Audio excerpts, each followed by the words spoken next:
Efésios capítulo 1. Quero aproveitar também para dar as boas-vindas a quem nos visita pela primeira vez. Sejam bem-vindos e que se sintam como se estivessem em casa. Glória a Deus. Muito bem. Efésios capítulo 1.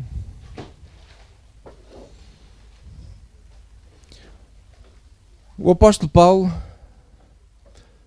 dá aqui nesta carta, ele começa por dizer, por exemplo, aqui assim no versículo 3: Bendito Deus e Pai do nosso Senhor Jesus Cristo, o qual nos abençoou com todas as bênçãos espirituais nos lugares celestiais em Cristo. Depois ele diz: também nos elegeu nele antes da fundação do mundo, para que fôssemos santos e irrepreensíveis diante dele em amor. Nos predestinou para filhos de adoção por Jesus Cristo, para si mesmo segundo o beneplácito, isto é, o seu consentimento, segundo a sua aprovação da sua vontade. Para quê?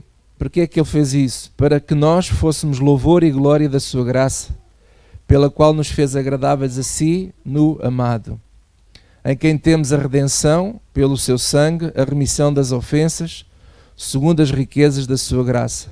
E agora digam todos comigo que ele fez abundar para conosco em toda a sabedoria e prudência. Diga comigo, em toda a sabedoria e prudência.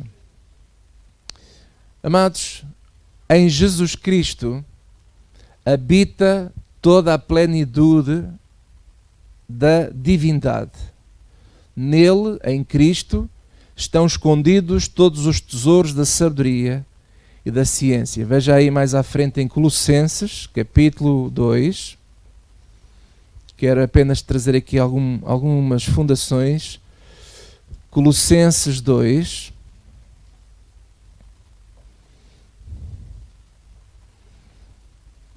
Que diz assim, por exemplo, no versículo 3, aliás, o versículo 2 diz assim: para que os seus corações sejam consolados, estejam unidos em amor e enriquecidos da plenitude da inteligência para conhecimento do mistério de Deus, que é Cristo. O mistério de Deus é Cristo.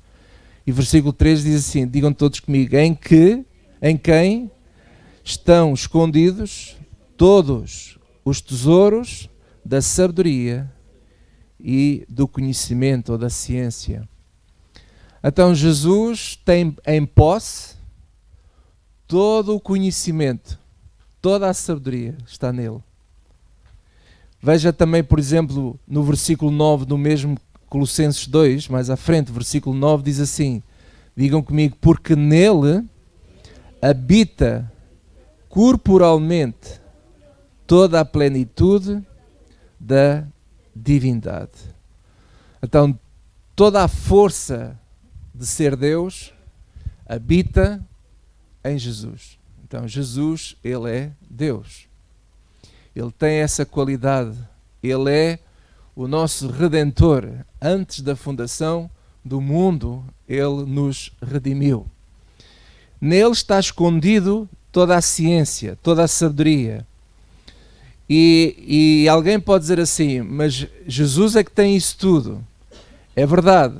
Mas aqui diz que, no versículo 9, que nele habita corporalmente. Isto é, está-nos a falar do corpo. Quem é o corpo de Jesus? O corpo de Jesus é a igreja. Somos nós.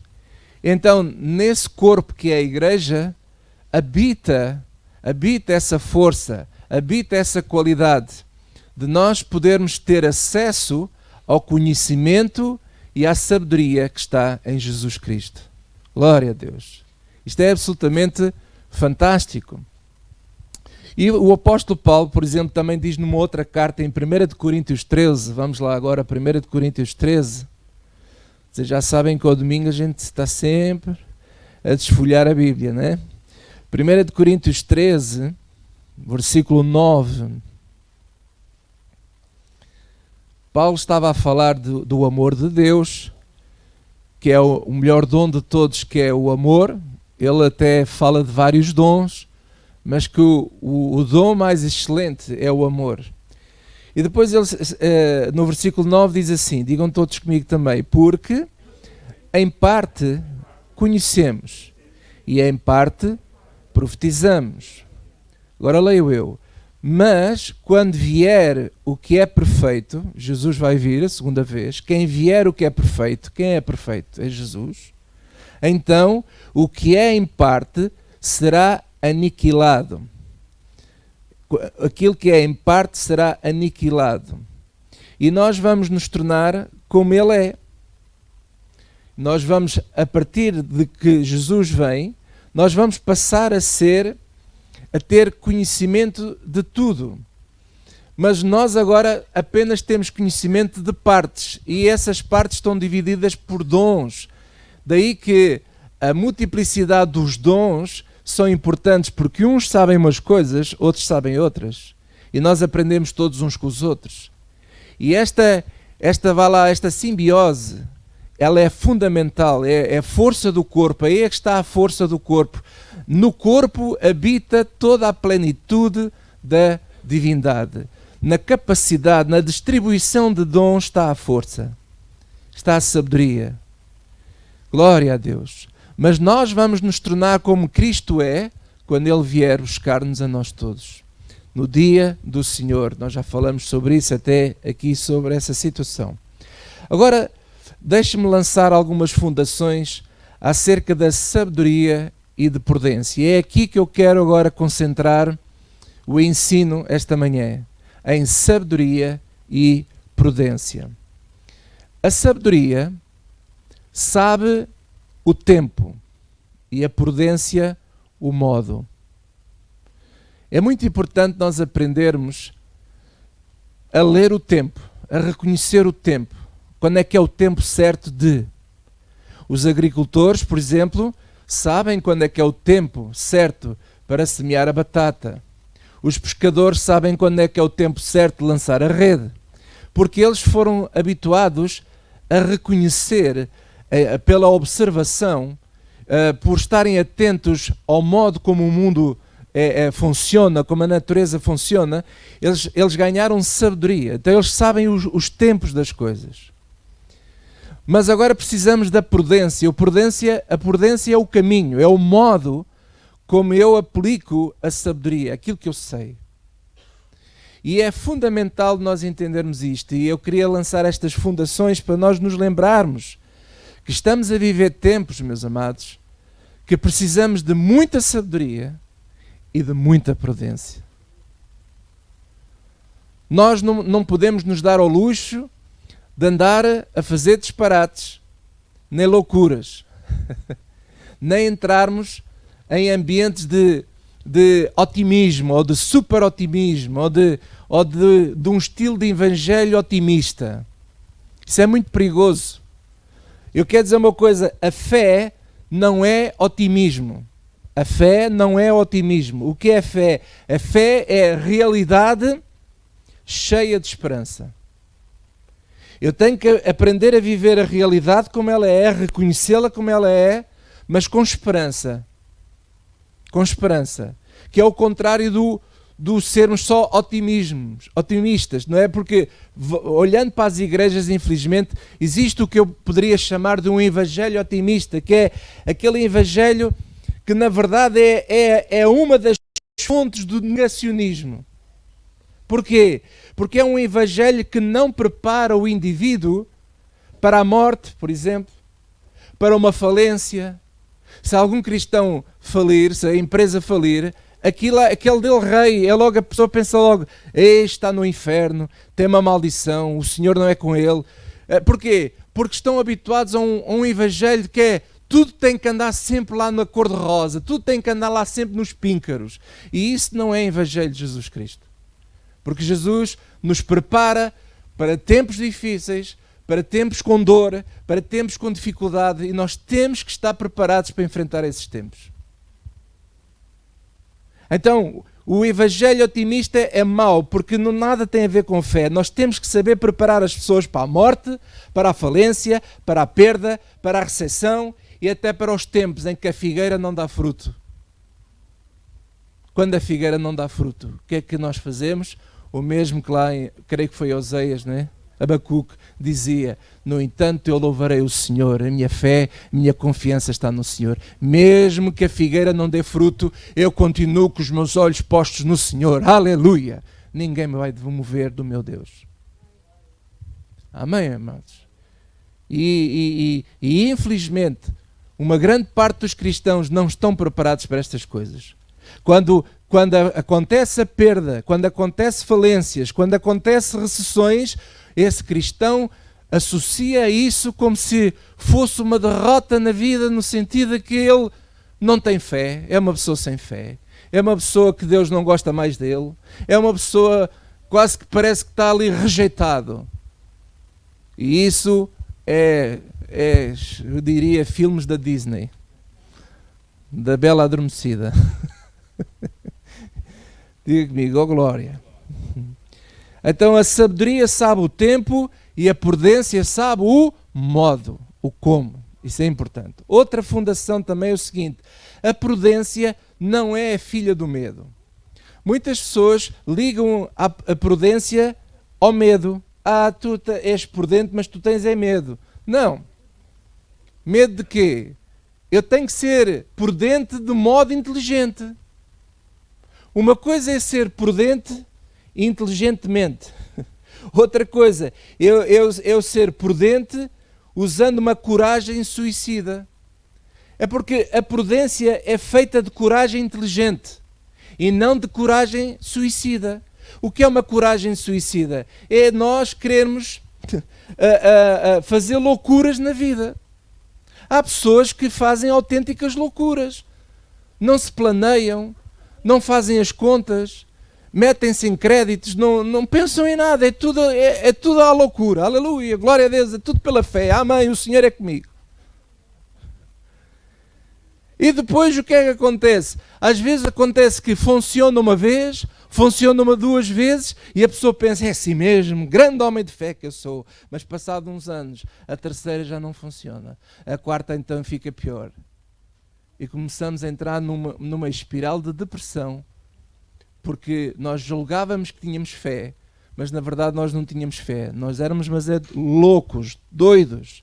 Porque digo-vos uma coisa: fazer loucuras na vida, uma vez ou outra pode funcionar, mas não funciona sempre. Na verdade, quem opta por este caminho das loucuras é o caminho da desgraça da vida dessa pessoa. Então nós precisamos de ensinar estas coisas. Fé não é otimismo. Fé é realidade cheia de esperança. Por exemplo, quem deseja a verdade? Quem é que está aqui que deseja a verdade? Você deseja mesmo a verdade? Quer andar na verdade? Então, meu amado, se você deseja a verdade, não pode fechar-se para a realidade. Porque a realidade está aí. Ah, não, aquilo não existe. Parece quase a história daquele que o cão mordeu-lhe, mas diz: o cão não me mordeu. Pela fé, aleluia. Não fales negativo. Até mas aquilo mordeu ou não mordeu? Mordeu, mas não mordeu.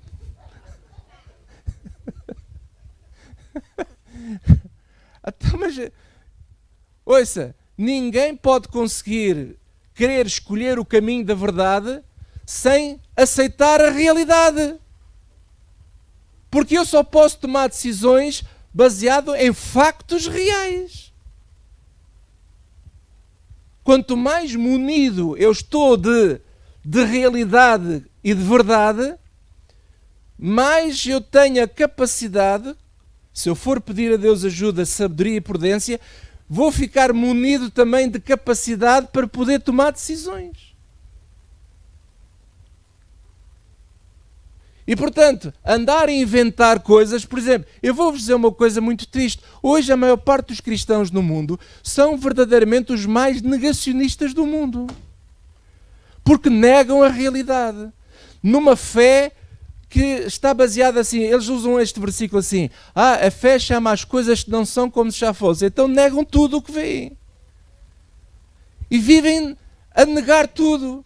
O cão morde-lhe, mas não morde. E vai andando. Jesus nunca foi assim. Eu nunca vi Jesus assim. Jesus via as situações eram reais. E mediante as situações reais, então, ele, em esperança, agia. Com sabedoria. Glória a Deus.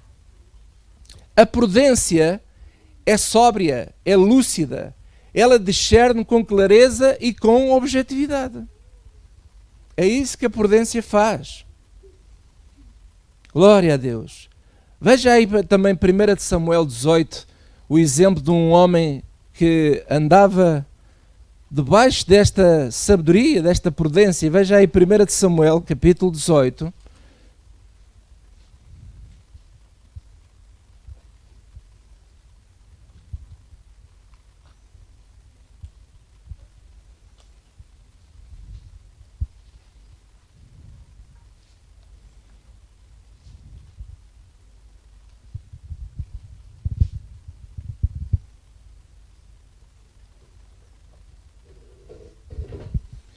Primeira de Samuel 18, versículo 14. E eu gosto desta expressão acerca do rei David, diz assim, digam todos comigo, e David se conduzia com prudência. Com quem? Com prudência. Em todos os seus caminhos, e o Senhor era com quem? Era com ele. Diga agora assim, em vez de ser o David, ponha o seu nome. Diga assim, e o José Fidalgo, agora você põe o seu nome, se conduzia com prudência em todos os seus caminhos e o Senhor era com ele. Glória a Deus. Diz assim, o Senhor é contigo, irmão. Diga ao irmão que está ao seu lado, o Senhor é contigo. Mas sabe uma coisa, Ele é contigo, mas tens que conduzir a tua vida com prudência. Não é Ele que conduz a tua vida, tu é que vais conduzir a tua vida. Mas o Senhor é contigo, mas tu é que conduzes. Não faça como aquela história do outro que ia a conduzir o automóvel e estava a aumentar a velocidade e dizia o amigo assim, epá, não andes tão depressa. E ele dizia assim ao amigo, não te preocupes, Jesus está connosco. E depois ele aumentava mais a velocidade. E ele, epá, estás a andar demais, já vais a 150, não te preocupes, o Senhor Jesus está connosco. Quando chegou a 220, ele diz assim, olha, para o carro porque eu e Jesus queremos sair.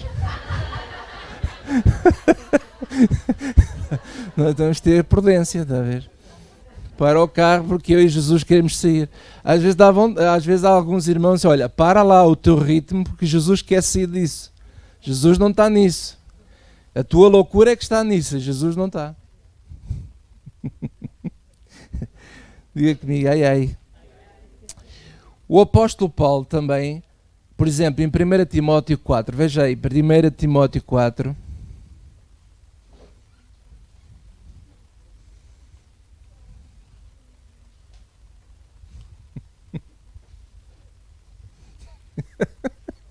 Agora estou-me a lembrar de umas coisas. Mas... 1 Timóteo capítulo 4. Às vezes alguns cristãos parece que vivem no meio alucinados, não sei onde é que eles aprendem, mas pronto. 1 de Coríntios 4. Timóteo, é isso mesmo, é Timóteo. Versículo 6. Olha aqui os conselhos que Paulo dá a um jovem pregador, não é? O Timóteo. E ele dá alguns conselhos e se nós repararmos na leitura, presta atenção à leitura que vamos fazer, está cheia de recomendações na área da prudência e da sabedoria. Olha o que é que ele diz, versículo 6. Propondo estas coisas aos irmãos, serás bom ministro de Jesus Cristo, que é o que eu estou a fazer hoje aqui também. Estou a propor estas coisas a vocês. Criado com palavras da fé e da boa doutrina que tens seguido. Mas rejeita as fábulas profanas e de velhas, e exercita-te a ti mesmo em piedade. Olha, uma coisa logo aqui assim, rejeita fábulas, fake news, rejeita, toma cuidado com o que ouves, rejeita, não fiques a basear as tuas decisões em notícias falsas.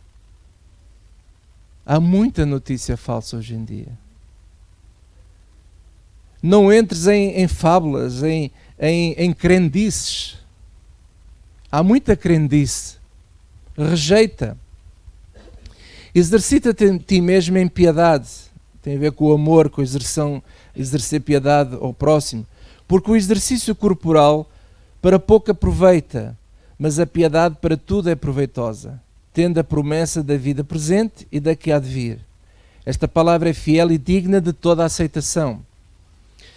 Porque para isto trabalhamos. Diga comigo, trabalhamos. Então logo aqui uma recomendação. Trabalhamos. Temos que continuar a trabalhar. E lutamos, temos que lutar. Pois também esperamos no Deus vivo, que é o Salvador de todos os homens, principalmente dos fiéis. Manda estas coisas e ensina-as. Ninguém despreza a tua mocidade, mas sê o exemplo dos fiéis na palavra, no trato, no amor, no espírito, na fé, na pureza. Persista em ler, exortar, ensinar até que eu vá. Tudo isto tem a ver com o modo como nós conduzimos a nossa vida. Temos o quê? Ser trabalhadores, lutadores, esperando no Senhor. Não deixamos que as pessoas desprezem o nosso dom. Trabalharmos também no bom trato com as pessoas, no amor, no espírito, na fé, na pureza. Lermos, persistir em ler. É bom ler, irmãos. Ler bons livros. Não só ler a Bíblia, mas também ler bons livros. Livros que nos ensinam algo. Precisamos de ler. Irmãos, das piores coisas que pode acontecer a uma nação é a nação, os jovens e não só, não se dedicarem à leitura. Não leem, as pessoas não leem. Infelizmente. Portugal é muito pobre de espírito nesta área. Somos muito pobres. Nós não criámos esse hábito. Nós temos horror a livros. Nós temos horror a ler. Até mesmo ler a Bíblia é difícil. Lê-se aqui ao domingo, às vezes, e tal, uma vez por outra. E quando nós lemos, nós aumentamos o conhecimento. Abrimos a nossa mente. Mais, versículo 14, não desprezes o dom que há em ti, o qual te foi dado por profecia com a imposição das mãos do presbitério. Medita nestas coisas, ocupa-te nelas, gasta tempo, ocupa-te nelas, para que o teu aproveitamento seja manifesto a todos. Tem cuidado de ti mesmo. Está a ver? Olha a exortação de Paulo, está a basear tudo na questão da prudência, na questão da sabedoria. Tem cuidado de ti mesmo e da doutrina.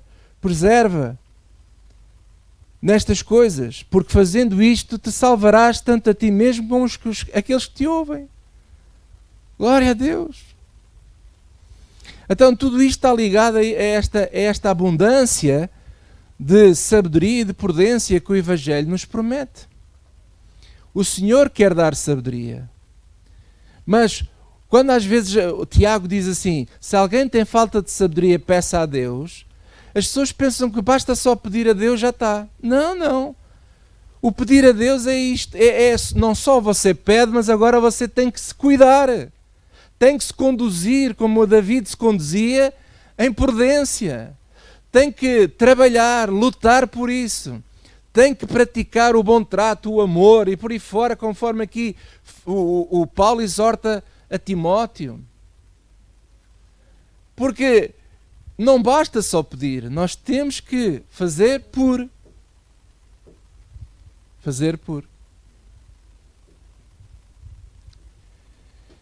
E o que é que vai acontecer quando nós começamos a permitir que estas coisas, que nós cuidemos destas coisas? Vai permitir que a nossa visão sobre a vida, ela aumente. Por exemplo, a sabedoria e a prudência está muito ligada também à observação, ao olhar. Nós aprendemos muito, se nós estivermos atentos, nós aprendemos muito com o povo, irmãos, com as pessoas mais simples, às vezes que não têm estudos nenhuns, não têm nenhum canudo na universidade. As ruas estão cheias de sabedoria. As aldeias estão cheias de sabedoria. Os campos estão cheios de sabedoria. Muitas vezes a gente só quer ouvir pessoas com canudo, o doutor fulano tal, que muitas vezes não sei o que é que ele andou a estudar, porque depois é o que se vê, a maneira como se governa. Mas quando nós vamos dar ouvidos às pessoas mais simples, que às vezes não dávamos 2 caracóis furados, nós encontramos sabedoria nessas pessoas. Então a sabedoria está ligada ao estar atento, aos sinais do tempo, aos sinais de tudo. E ouvir, escutar. E claro, estarmos atentos também ao ensino do Evangelho e colocarmos este ensino em prática na nossa vida. Ok? E agora eu vou entrar numa área, porque há muito para dizer sobre isto, mas não conseguimos dizer tudo neste tempo. Mas agora vou entrar numa área também muito importante que tem a ver com a sabedoria e prudência. E eu diria assim, a sabedoria e a prudência sabem discernir que aquilo que um dia foi bom, hoje pode ser mau para si. Aquilo que um dia foi bom, hoje pode ser mau. Há pessoas que se agarram a experiências que foram boas no passado e querem fazer de tudo para as repetir, só que essas experiências do passado, se as repetir, podem ser más para nós no tempo que vivemos agora. E nós temos de ter essa capacidade de discernir isso. Porque aquilo que foi bom e que hoje já não é, nós temos que deixar isso para trás. Nós temos que cortar esses laços. Isso é fundamental. E eu queria vos dar um exemplo absolutamente incrível que está na Bíblia. Veja aí 2 de Reis, capítulo 18.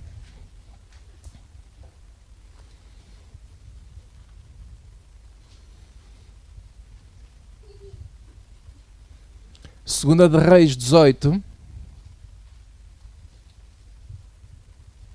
versículo 1.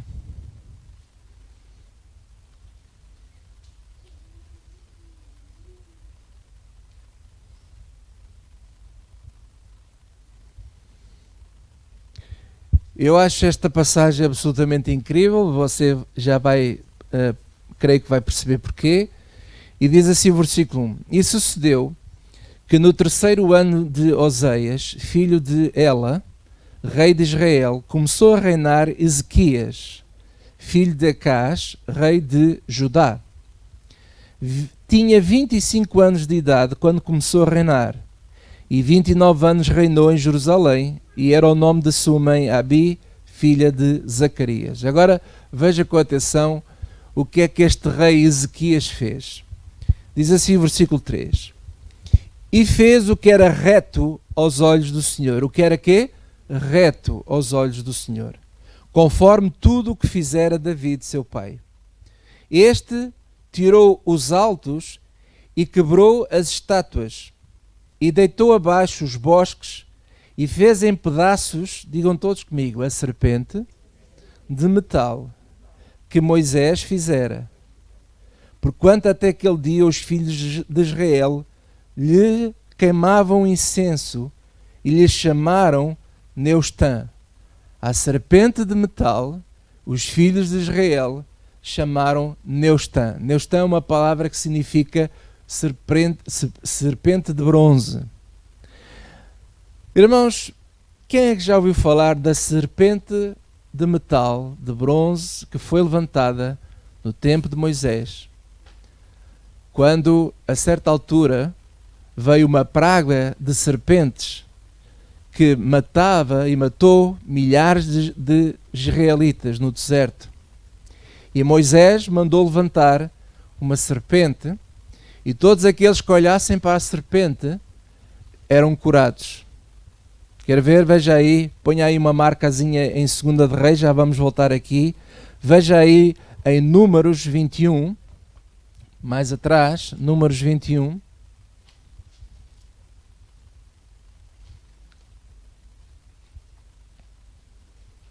Versículo 4.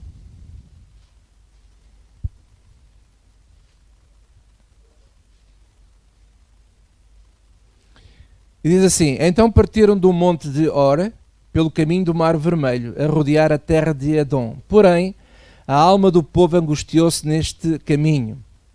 E o povo falou contra Deus e contra Moisés, porque nos fizeste subir do Egito para que morrêssemos neste deserto. O povo começou a murmurar. Pois aqui nem pão nem água há, e a nossa alma tem fastio deste pão tão vil. Então o Senhor mandou entre o povo serpentes ardentes, que morderam o povo, e morreu muito povo de Israel. Pelo que o povo veio a Moisés e disse: havemos pecado, porquanto temos falado contra o Senhor e contra ti. Ora ao Senhor que tire de nós estas serpentes. Então Moisés orou pelo povo, e disse o Senhor a Moisés: faz uma serpente ardente, e põe-na sobre uma haste, e será que viverá todo o mordido que olhar para ela. E Moisés fez uma serpente de metal, e pô-la sobre uma haste, e era que, mordendo alguma serpente a alguém, olhava para a serpente de metal e ficava vivo. Uma coisa boa. É ou não é? Por exemplo, se você for ao Evangelho de João, podem tomar nota, em João 3, versículo 14, diz que esta situação que Moisés fez era uma cristofonia, no sentido, era uma sombra de Cristo. Aquela serpente é como se fosse Cristo. Se você for aí João 3, veja lá, João 3.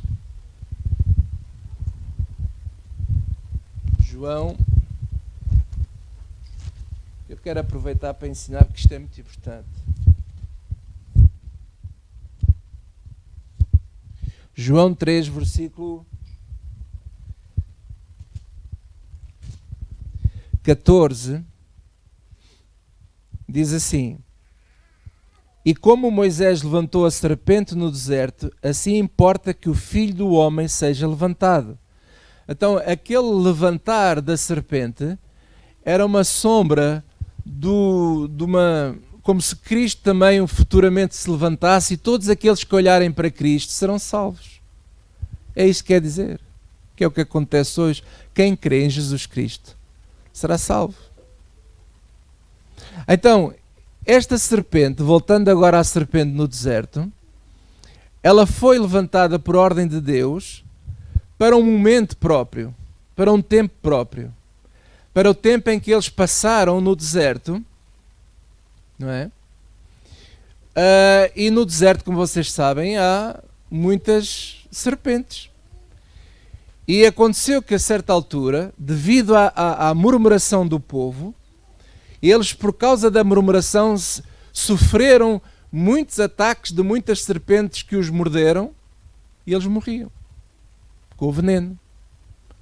Então Moisés intercedeu: Senhor, por favor, ajuda o povo, o que é que a gente faz? E Deus diz assim: ok, faz assim, vamos levantar uma serpente, quem olhar para ela não morre, mesmo que tenha sido mordido, não vai morrer. E assim foi.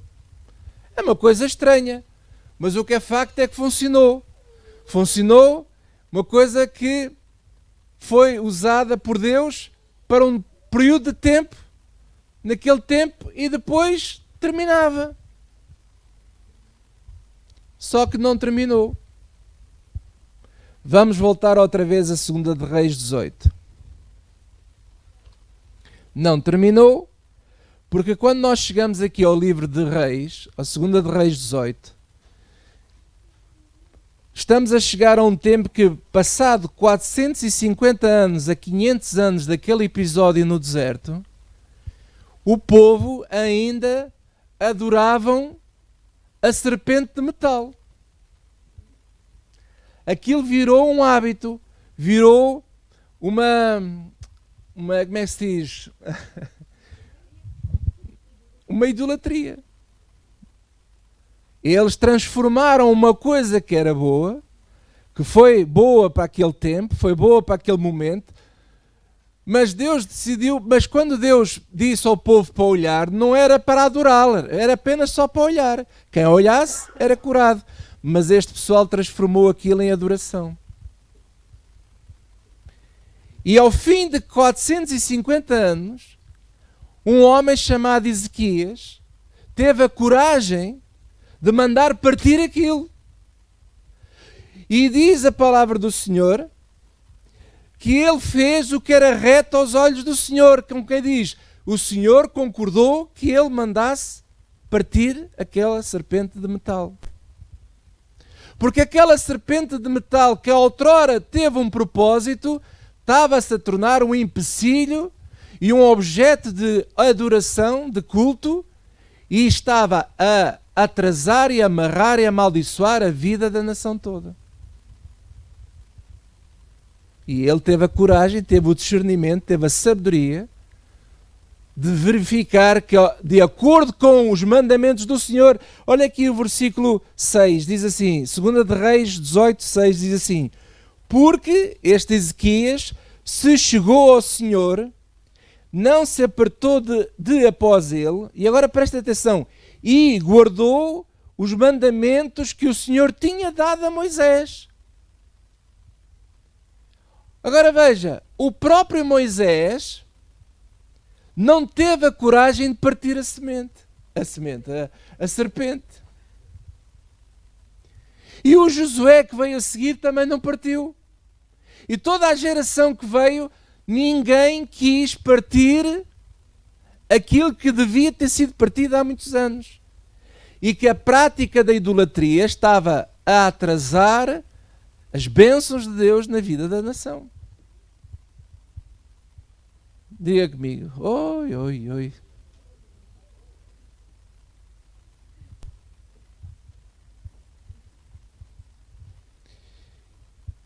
E é engraçado, irmãos, como o povo facilmente, não havendo visão, não havendo quem fale as verdades, facilmente a gente se...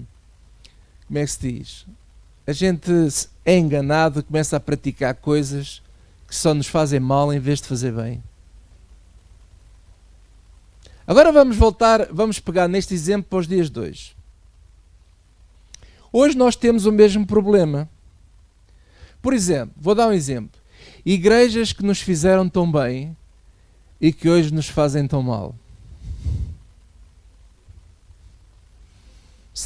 São serpentes de metal que ficaram, que tornamos, nós transformamos a igreja num objeto de culto.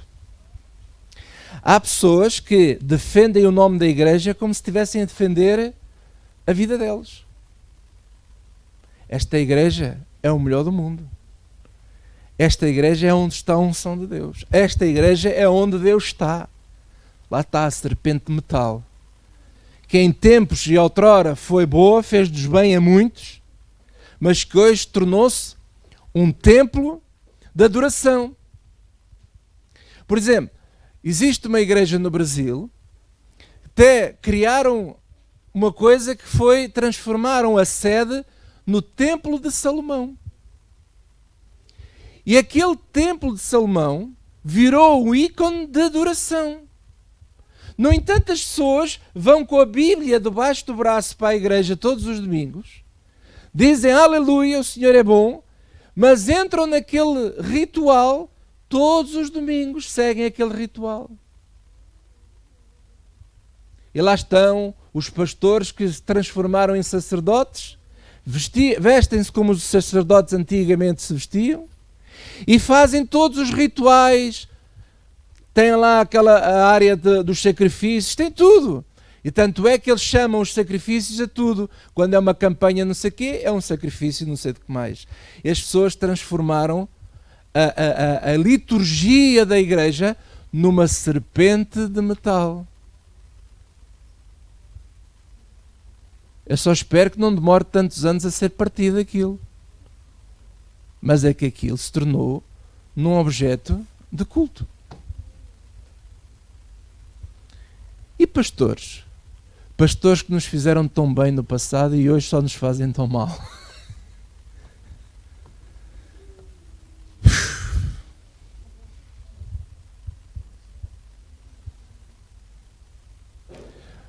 Pastores que Deus se usou, que Deus levantou, foram uma bênção, mas que transformaram-se num objeto de culto. Hoje não é mais Jesus que se fala lá.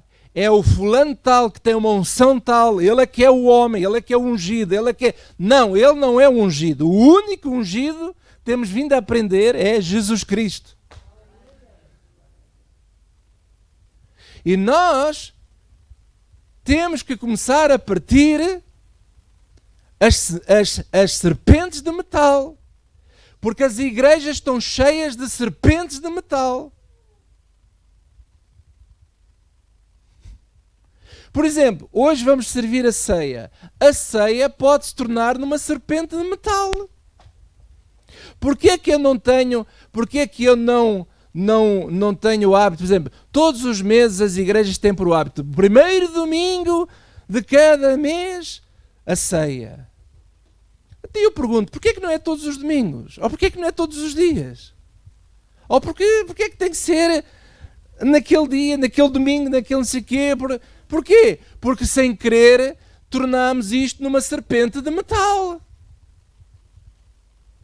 Porque até há pessoas que fazem parte da liderança da igreja que existe mesmo o culto da ceia. Como quem diz, aquilo é para a liderança toda ir.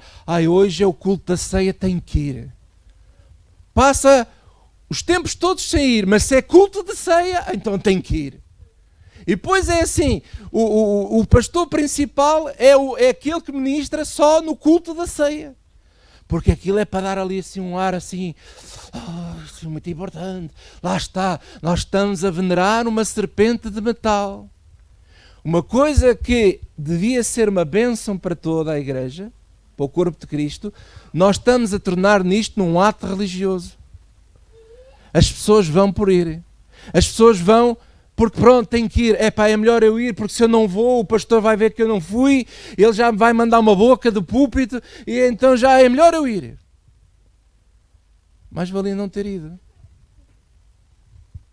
Porque isso não tem nada a ver com fé. Isso tem a ver com crendices.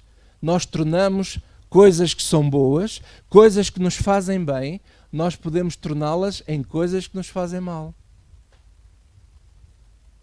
Tanto é que o apóstolo Paulo até diz, se a gente tomar a ceia de modo relaxado, desplandecente, sem respeito pelo próximo, muitos dormem e ficam doentes por causa disso. Não é o que Paulo diz. Isto é uma coisa séria. Nós não podemos brincar com a ceia do Senhor. Mas também quando nós fazemos com a atitude certa, torna-se uma bênção para nós. Renova as nossas forças, renova o nosso ânimo. O Senhor é connosco, glória a Deus. Então nós temos de ter cuidado, meus amados, para que as igrejas e os pastores que nos fazem coisas tão boas e que fizeram tão bem, não se tornem em objetos de culto. Eu não quero de modo nenhum que esta igreja Lighthouse se torne num objeto de culto, nem o pastor da igreja se torne uma serpente de metal. Só Jesus é o Senhor desta casa e é o Senhor da tua vida e da minha vida. Ele é o nosso amado, Ele é o nosso adorado, Ele é o nosso ungido, Ele é o Senhor das nossas almas, Ele é a âncora da nossa vida. Amém? E é preciso ter sabedoria e prudência para nós reconhecermos isto. E nós muitas vezes temos de tomar decisões para partir a serpente de metal que nos possa estar a fazer mal à nossa vida. Nós podemos encontrar isso em todas as situações, irmãos. Por exemplo, até nos relacionamentos, por exemplo, entre marido e mulher, casamentos que correram mal, pessoas que foram tão boas e que hoje nos fazem tão mal. Não é? Nós não podemos continuar a infligir sofrimento na nossa vida, continuar a estar ligados a pessoas que nos fazem mal. Porque se eu me ligo a pessoas que me fazem mal, eu vou sofrer com isso. Eu estou a infligir em mim mesmo sofrimento. Então eu bem tento com que o relacionamento fique bom, mas se a pessoa não quer, o que é que eu posso fazer? Não posso fazer nada. Não posso fazer nada. Então, meus amados, este homem, o Ezequias, este rei, ele teve este discernimento. E ao fim de 500 anos, 450 anos a 500 anos, ele toma das maiores decisões, das mais difíceis decisões da vida dele. Ele rema contra todo o poder instituído. Porque estava instituída aquela prática. Aquela serpente, aliás, aquilo tinha um nome. Neustã. O Neustã. Havia sacrifícios ao Neustã.